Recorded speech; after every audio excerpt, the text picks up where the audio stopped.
Assalamualaikum warahmatullahi wabarakatuh. Perkenalkan, nama saya Devi Amelia dengan NIM 19016154, Prodi Pendidikan Bahasa dan Sastra Indonesia, Universitas Negeri Padang.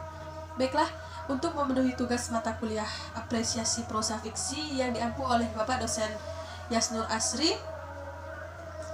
saya akan membuat atau mempresentasikan video pembelajaran mengenai teks fabel. Berikut penjelasannya.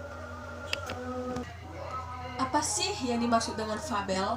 Fabel merupakan cerita fiksi berupa dongeng yang pelakunya merupakan binatang dan berisi pesan moral. Secara singkat, fabel dapat dikatakan dengan dongeng yang diperankan oleh binatang. Dan jenis fabel terbagi menjadi dua bagian, yang dibagi berdasarkan waktu kemunculan dan berdasarkan watak dan latarnya. Dan berdasarkan waktu kemunculannya terbagi menjadi dua bagian lagi. Yang pertama, fabel klasik dan fabel modern. Fabel klasik merupakan cerita dongeng yang sudah muncul pada zaman dahulu dan diturunkan secara turun-temurun. Sedangkan fabel modern yaitu cerita dongeng yang baru-baru saja muncul pada era atau zaman kini. Dan berdasarkan watak dan latar, fabel terbagi menjadi dua bagian lagi. Yang pertama, fabel alami, dan kedua, fabel adaptasi. Dan fabel alami adalah watak binatang yang digambarkan secara nyata seperti di hutan, di pegunungan, atau di sekitarnya. Sedangkan fabel adaptasi adalah watak binatang atau pelaku yang sudah diubah, seperti misalnya di rumah, dan sebagainya. Baiklah, selanjutnya unsur intrinsik dari fabel. Saya punya bahasa andalan, yaitu tempe andala aman. Tem dari tema, yaitu ide dari pokok cerita. P, penokohan atau pelukisan tokoh cerita. Anda, yaitu sudut pandang. Dan lah, latar, pijakan dalam cerita. Dan A, alur jalan cerita dongeng tersebut. Alur terbagi menjadi dua, yaitu alur maju dan mundur. Dan man, yaitu amanat. Amanat merupakan pesan yang disampaikan dalam cerita. Dan selanjutnya ada struktur cerita fabel. Saya mempunyai bahasa andalan yaitu O, K, N, A, C, K. O merupakan orientasi, yaitu tahap pengenalan. K, komplikasi, yang merupakan tahap munculnya masalah. Dan C, resolusi, yang merupakan tahap penyelesaian masalah. Dan K, koda, merupakan tahap penutup. Dan yang selanjutnya yaitu unsur kebahasaan dari teks fabel, dibagi menjadi dua. Yang pertama, kata kerja aktif intransitif, yang merupakan kata kerja yang tidak membutuhkan objek dalam suatu kalimat seperti diam, berlalu, berhembus. Dan yang kedua ada kata kerja transitif, yang merupakan kata kerja yang membutuhkan objek dalam suatu kalimat seperti mengangkat, memegang, menulis, membawa.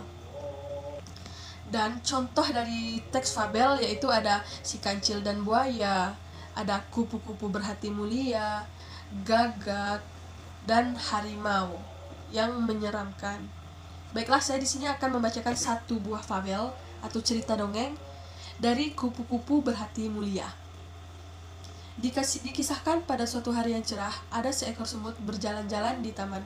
Ia sangat bahagia karena bisa berjalan-jalan melihat taman yang indah. Sang semut berkeliling taman sambil menyapa binatang-binatang yang berada di taman itu. Bagian ini termasuk tahap orientasi. Ia melihat sebuah kepompong di atas pohon. Sang semut mengejek bentuk kepompong yang jelek tidak bisa pergi kemana-mana.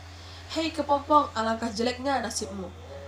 Kamu hanya bisa menggantung di ranting itu. Ayo jalan-jalan, lihat dunia ini bagus. Bagaimana nasibmu jika ranting itu patah? Sang semut selalu membanggakan dirinya yang bisa pergi ke tempat yang ia suka. Ia bisa berjalan. Bahkan sang semut kuat mengangkat beban yang lebih besar dari tubuhnya seperti serpihan roti, serpihan makanan lainnya. Sang semut merasa bangga dirinya binatang yang paling hebat. Si kepompong hanya diam saja mendengar ejekan sang semut tersebut. Pada suatu pagi, sang semut kembali berjalan di taman itu karena hujan. Di mana-mana terdapat genangan lumpur. Lumpur yang licin membuat semut tergelincir di dalam lumpur. Ia terjatuh di dalam lumpur. Sang semut hampir tenggelam dalam genangan itu. Semut berteriak sekencang mungkin untuk meminta bantuan. Tolong, tolong, bantu aku mau tenggelam, tolong, kata sang semut. Bagian ini termasuk komplikasi, dan resolusinya, untunglah saat itu ada seekor kupu-kupu yang terbang melintas, kemudian kupu-kupu menjulurkan sebuah ranting ke arah semut. Semut, peganglah erat-erat ranting itu, nanti aku akan mengangkat ranting itu, kata sang kupu-kupu. Lalu sang semut memegang erat ranting itu. Si kupu-kupu mengangkat ranting itu dan menurunkannya di tempat yang aman. Kemudian sang semut berterima kasih kepada kupu-kupu karena kupu-kupu telah menyelamatkan nyawanya. Ia memuji kupu-kupu sebagai binatang yang hebat dan terpuji.